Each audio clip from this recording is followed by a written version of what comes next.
Assalamualaikum warahmatullahi wabarakatuh. Bismillah, alhamdulillah. Allahumma salli wa sallim wa barik ala nabiyyillah wa ala alihi wa sahbihi wa mawalah. Ma'asyiral viewers wa subscribers rahimani wa rahimakumullah.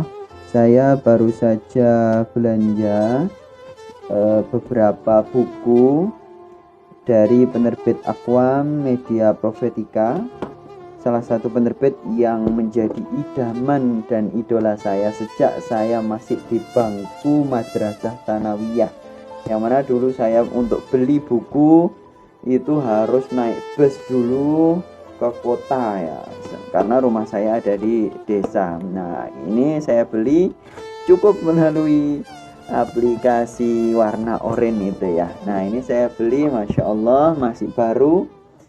Nah, ini Masya Allah, Dr. Muhammad Al-Arifi, Fikih Ibadah Harian, penerbit Istanbul. Jadi lini daripada penerbit Aqwam. Nah, ini bukunya khusus tentang toharoh, sholat, puasa, zakat, haji, dan mengurus jenazah. Sebetulnya saya juga pernah mereview buku Fikih Imam Syafi'i dari Profesor Dr. Wahbah Az-Zuhaili, bisa dicari di channel saya. Nah, ini bagusnya adalah full color ya, full color, jadi lebih bagus. Dan cuman sayangnya kalau memang full color, kenapa tidak full color juga ini untuk bagian dalamnya? Toh untuk biaya cetaknya juga sama saja kan. Nah, ini ada gambar-gambarnya, jadi lebih menarik, tapi kertasnya pakai kertas HVS ya, pakai kertas HVS, jadi tidak terkesan leks begitu ya. Berbeda, nanti insya Allah saya juga akan mereview buku semacam ini, fikih muslim semacam ini, tapi kertasnya itu leks banget.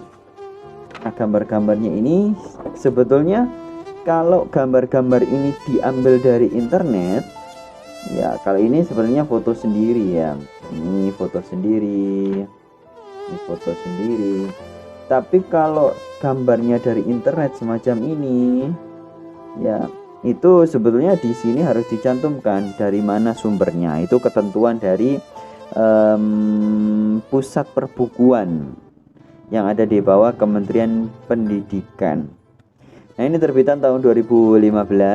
Saya suka dengan Dr. Muhammad Al-Arifi ini karena beliau itu bisa dicari di YouTube-nya, banyak video-video beliau. Beliau sangat inspiratif, kata-kata yang beliau sampaikan itu sangat inspiratif. Nah, cuman ini mungkin adalah mazhabnya bukan mazhab Syafi'i yang full Syafi'i begitu ya, tapi mazhabnya nampaknya itu mazhabnya Al-Imam Ibnu Taimiyah yang coraknya mirip dengan mazhab Hambali ya.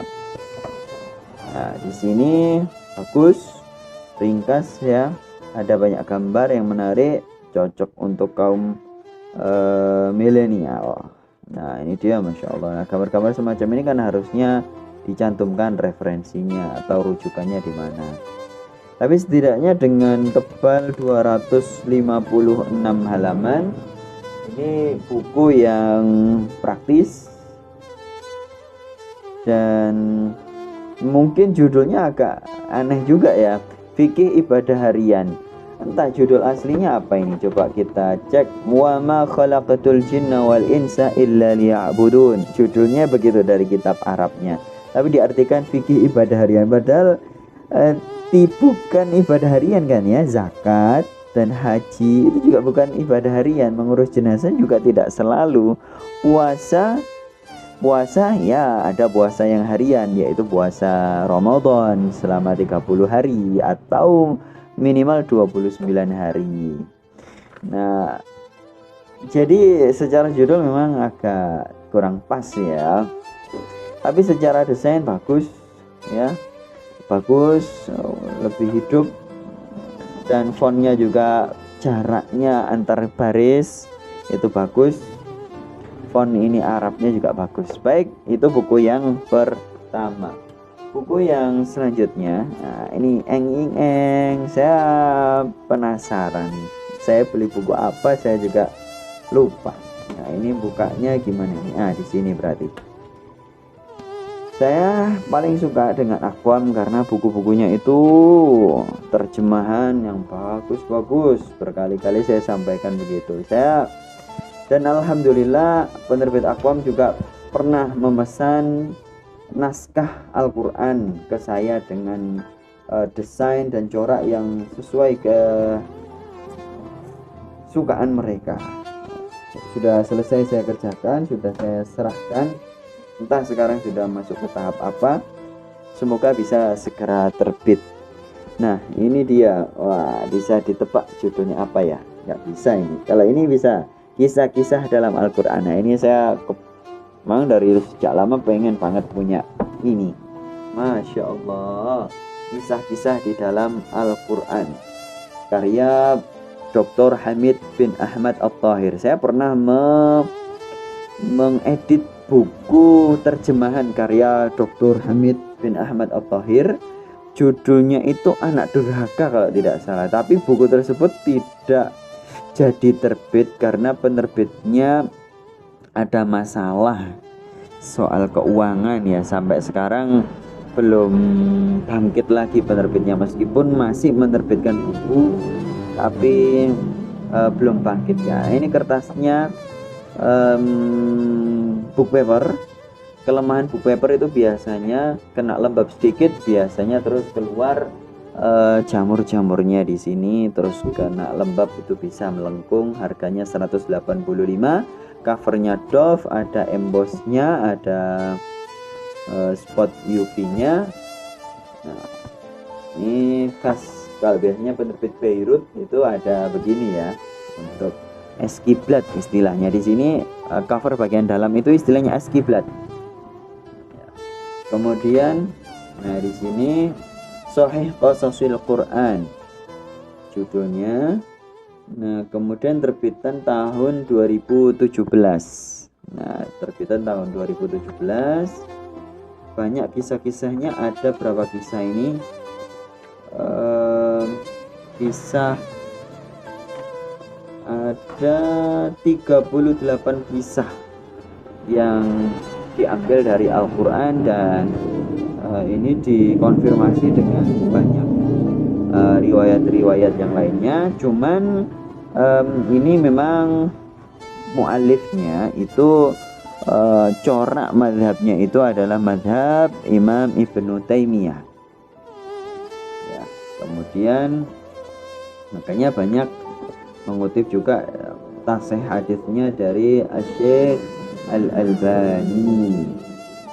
Nah, tapi referensinya juga referensi kitab-kitab kuno ya, seperti Ad-Durrul Mansur, Al-Kamil dan lain sebagainya, Majmu'uz Zawaid. Ya, dan di sini bagusnya adalah apa? Disampaikan kisah-kisah Israiliyat yang terkait dari kisah tersebut. Contoh misalnya ini kisah kedua riwayat ini Israiliyat karena Dzahabi menyatakan lebih tepatnya hadis ini mauquf. Jadi Israiliyat itu tidak perlu dibenarkan dan tidak perlu disalahkan, karena bisa jadi benar, bisa jadi salah, atau bisa jadi ada kontaminasi ya. Nah, di sini mungkin karena book papernya agak tipis jadi membayang ya. Jadi kalau kita tempel di sini ini masih kelihatan untuk cetakan di halaman baliknya. Baik, setiap kisah dibatasi dengan subjudul semacam ini, jadi kita lebih enak. Total berapa halaman? 998 halaman. Di sini ada kisah Ashabur Ras. Nah, saya mau cari sebenarnya kisah kaum Yasin ya. Kenapa? Karena di kitabnya Imam Ibnu Katsir Qasasul Anbiya itu ada namanya kisah kaum Yasin. Dan di kitab ini bukan kitab ya, buku terjemahan ini juga ada Nabi Yasin. Jadi ada salah satu kelompok ulama yang berpendapat bahwa nama Yasin itu adalah nama kaum atau nama nabi dan bukan nama lain Nabi Muhammad. Ada ya, gitu ya. Nah ini bukunya. Di sini ada tentang Nabi Yasin, dan di bukunya Imam Ibnu Katsir Qasasul Anbiya ada kisah kaum Yasin. Nah, tapi di sini tidak ada. Di sini tidak ada. Kaum Yasin ini masih belum banyak informasi yang saya pribadi dapatkan. Ya, nah di sini tidak ada. Baik, lanjut buku yang ketiga. Nah, biografi 35 Sahabiyah. Nah, kebetulan saya belum punya itu. Saya punyanya adalah biografi 60 sahabat Nabi. Sebenarnya saya tidak pesan buku ini ya, tapi saya dikasih buku ini. Oke lah. Nah, ini terbitan tahun 2014 Syekh Mahmud Al-Misri. Saya belum mendapati beliau ini apakah sudah nala darajat doktorah atau belum. Karena saya secara pribadi itu mengutamakan referensi-referensi karya para ulama yang minimal sudah berdarajah doktor. Syekh Mahmud Al-Misri ini saya belum tahu apakah sudah belum, semoga sudah dapat. Nah, di sini banyak kisah-kisah sahabat Nabi, Khadijah, Sauda, Aisyah, Hafsah. Nah, di sini sebenarnya saya kepengennya punya itu adalah profil istri dan putri Nabi. Ya, sebenarnya itu yang saya pengen. Ternyata dikasihnya ini. Jadi banyak kisah-kisahnya. Sebenarnya sahabiyah Nabi itu kan banyak ya, banyak yang kita tidak dapat dipakai, termasuk ada 2 mantan istri Nabi yang memutuskan minta dicerai oleh Nabi. Akhirnya hidupnya itu menjadi pemulung dan makan juga di sampah. Itu ada kisahnya. Baik, ini sudah kertasnya saya tidak tahu ini book paper tapi lebih putih ya, paper lebih putih. Nah, Syekh Mahmud Al-Misri ini memang banyak menulis kitab-kitab itu yang seputar kisah atau sejarah. Ini tebalnya 664 halaman, kayaknya tidak tahu berapa. Nah, ini beliau hanya lulus melanjutkan belajar usuluddin, belajar ulama Mesir. Jadi beliau bukan akademisi yang full sampai darajah doktorah ya. Ini sampai lulus sarjana saja beliau, Fakultas Pekerjaan Sosial Universitas Helwan, Mesir. Makanya namanya juga Mahmud Al-Misri ya.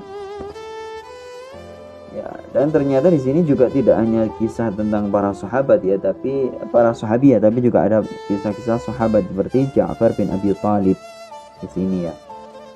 Baik, untuk fontnya bagus, gendut-gendut ya, kalau saya bilangnya itu gendut-gendut. Entah ini font apa ini, apa font baru sih sebetulnya.